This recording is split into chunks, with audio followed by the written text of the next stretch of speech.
वसल्लम ने हुक्म फरमाया कि मुझको मानने वाले जब सोचेंगे, पॉजिटिव सोचेंगे, जब फैसला करेंगे पॉजिटिव करेंगे, जब किसी के मुताबिक राय कायम करेंगे मुस्बत राय कायम करेंगे। और हमारी हालत ये है कि हम जब भी सोचते हैं तो उल्टा सोचते हैं, सही सोचने की ताकत हमारे पास है नहीं।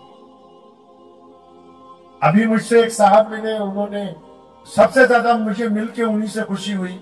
उन्होंने मुझे बताया कि कैंसर से मैंने जंग जीती और हमारे पास ऐसे बहुत से मरीज हैं जो कैंसर की लास्ट स्टेज पे थे। किस बात से सिर्फ ठीक हुए?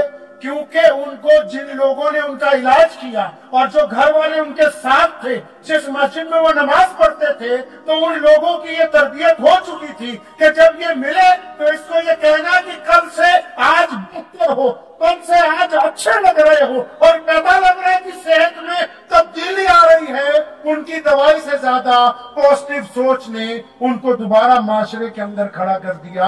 हम तो जब किसी रिश्तेदार से मिलने के लिए जाते हैं तो क्या कहते हैं जी कि यार अच्छा इस बीमारी से हमारे भी ताया का इंतकाल हो गया। हम उल्टा नेगेटिव, जब हम अपने भाई के मुतालिक नेगेटिव सोचते, अपने गैर मुस्लिम दोस्त के मुतालिक नेगेटिव सोचते, अपने पड़ोसी के मुतालिक नेगेटिव, बीवी के मुतालिक नेगेटिव, बीवी शौहर के मुतालिक नेगेटिव, बाप बच्चों के मुतालिक नेगेटिव। और प्यारे नबी अलैहिस्सलाम ने जो इतना बेहतरीन हमको दीन अता फरमाया, इस दीन का मकसद क्या है? हम मुसलमान बने क्यों हैं? कुरान नाज़िल क्यों किया गया? नबी अलैहिस्सलाम पर सर पर खत्म नबुव्वत का ताज सजाकर कायनात के अंदर तशरीफ लाए हैं। वजह मबूसियत क्या है? अगर पूछ ली जाए तो बहुत अच्छे अच्छे लोग शायद जवाब नहीं दे सके। किसी से भी पूछिए आज जाके आप कि इस्लाम का मकसद क्या है, क्यों हम मुसलमान बने? क्या बात है कि कायनात में आज इस्लाम सबसे बड़ा मजहब है और उसके बीच में हैरत की बात यह है कि पूरी दुनिया में मुसलमान तरक्की की तरफ गामजन है और हमारे मुल्क के मुसलमान आपस में तनज़्ज़ुली की तरफ गामजन है। ये फर्क कहां से आया? क्योंकि हमने इस्लाम को सिर्फ मजहब समझा है, सिर्फ इबादत करने का तरीका समझा है। हमने इस्लाम को सिर्फ मस्जिद तक महदूद किया है, हमने इस्लाम को एक मखसूस लिबास तक महदूद किया, हमने इस्लाम को निकाह जनाजे तक महदूद किया। उसके अलावा हम इस्लाम के बारे में शायद कुछ नहीं जानते। अच्छे अच्छे लोगों को अगर पूछ लिया जाए कि इस्लाम का मकसद 2 लफ्जों में बता दीजिए, तो मेरा अब तक तजर्बा है पूरे मुल्क में कि कोई एक आदमी भी तफसील के साथ 2 लफ्जों में ये बता नहीं सका कि इस्लाम है क्या।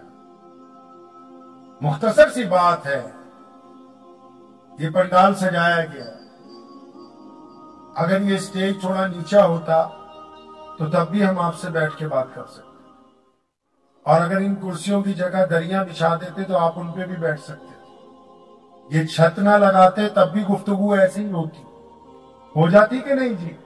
क्यों? क्योंकि ये जो पंडाल सजाया गया, ये माइक लगाया गया, आप लोगों को बुलाया गया, ये मकसद नहीं है, ये जरूरत है। मकसद इन्होंने यहां लिख के लगाया कि मकसद ये था कि जो लोग कामयाब हुए हैं उनकी हौसला अफजाई करेंगे और कुछ तालीम के बारे में बात करेंगे। पता लगा ये माइक, ये दरियां, ये कुर्सियां, ये शामियाना, ये चीजें, ये मकसद नहीं है। मकसद तो ये था कि ये मुअज़्ज़िज़ीन आएंगे, कुछ ये बोलेंगे, आप लोग आएंगे, कुछ आप सुनेंगे, उससे हम कोई अच्छा रास्ता निकालेंगे। मकसद अक्सर आपने देखा होगा पूरे मुल्क में, मैं मजहबी तौर पर आपको मिसाल देकर समझाता हूं, बहुत सारे लोग आपस में मसलक की बात करते हैं। अच्छा एक बात बताओ, अगर कोई ऐसे ऐसे करके नमाज पढ़े तो उसकी नमाज हो जाती है? भाई बोलिए, हो जाती है? माशाल्लाह सारी मुफ्ती हो आप तो। मुसलमान तो आजकल सारी मुफ्ती है। दवाई लेनी हो तो MBBS डॉक्टर चाहिए, गाड़ी ठीक करवानी हो तो अच्छा इंजीनियर चाहिए, और फतवा देना हो तो फतवा किराने वाला भी फतवा दे रहा है, जूस वाला भी फतवा दे रहा है, पेट्रोल पंप का मालिक भी फतवा दे रहा है जी, जो आड़ती का काम कर रहा है मंडी में वो भी फतवा दे रहा है। फतवा तो माशाल्लाह आप सब दे सकते हैं। ये बताइए कि जो लोग ऐसे करके नमाज पढ़ते हैं, जिनको हम अहले हदीस कहते हैं, उनकी नमाज भी हो जाती है। اور جو یہاں نیت باندھتے ہیں ان کی نماز بھی ہو جاتی ہے، اور جو ناک پر نیت باندھتے ہیں ان کی نماز بھی ہو جاتی ہے۔ جو جس انداز سے نماز پڑھ رہا ہے اس کی نماز ہو جاتی ہے۔ اب حیرت کی بات ہے کہ جو ضرورت تھوڑا بہت آگے پیچھے کر کے پوری ہو رہی ہے، ان ضرورتوں پر ایک دوسرے کے خلاف فتوے ہیں، ان ضرورتوں پر اجتماع ہے، ان ضرورتوں پر تقریریں ہیں، اور جو اسلام کا مقصد ہے وہ ہمیں پتہ ہی نہیں۔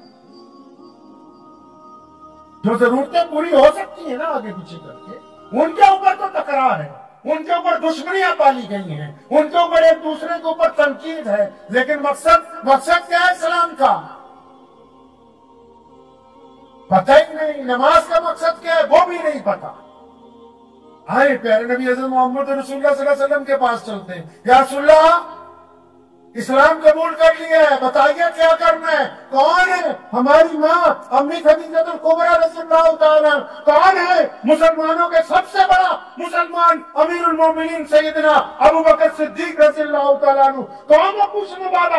غلاموں میں سب سے پہلے مسلمان ہونے والے سیدنا بلال رضی اللہ تعالیٰ عنہ؟ کون ہے پوچھنے والا؟ وہ جس نے سارے خاندان کی موجودگی میں، جب پورا خاندان دشمنی پر اترا، جب سارے خاندان نے کہا دعوت کھانے کے بعد کہ ہم آپ کے ساتھ نہیں چلیں گے، تو پیچھے سے ایک بچہ اٹھا، 13-14 سال عمر ہے، دونوں ہاتھ اوپر اٹھائے، پیروں کو پنجوں کے بل اٹھایا اور زور سے کہا تھا، یا رسول اللہ ہو یا نہ ہو، یہ نہیں ہے مرتضیٰ، یہ خدا کا شیر آپ کے ساتھ ہے۔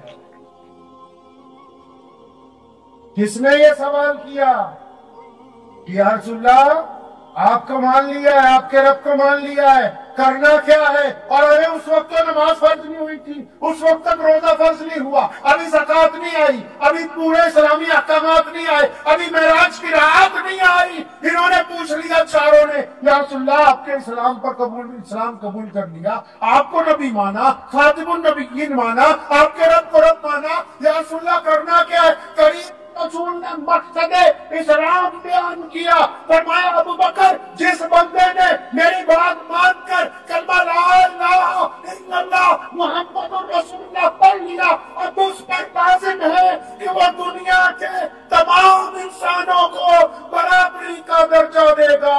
یہ اسلام کا وہ مقصد ہے جس کی وجہ سے آج ہم کلمہ پڑھنے والے، یہ وہ مقصد ہے اسلام کا۔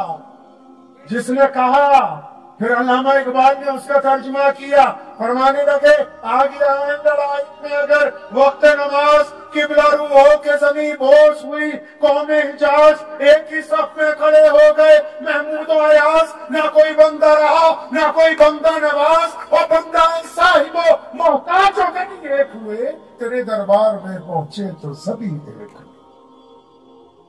مجھے امید ہے کہ آپ کو یہ ویڈیو پسند آئی ہوگی۔ اگر پسند آئی ہو تو یہ آپ اپنے دوستوں کے ساتھ شیئر کریں اور اس چینل کو سبسکرائب ضرور کریں۔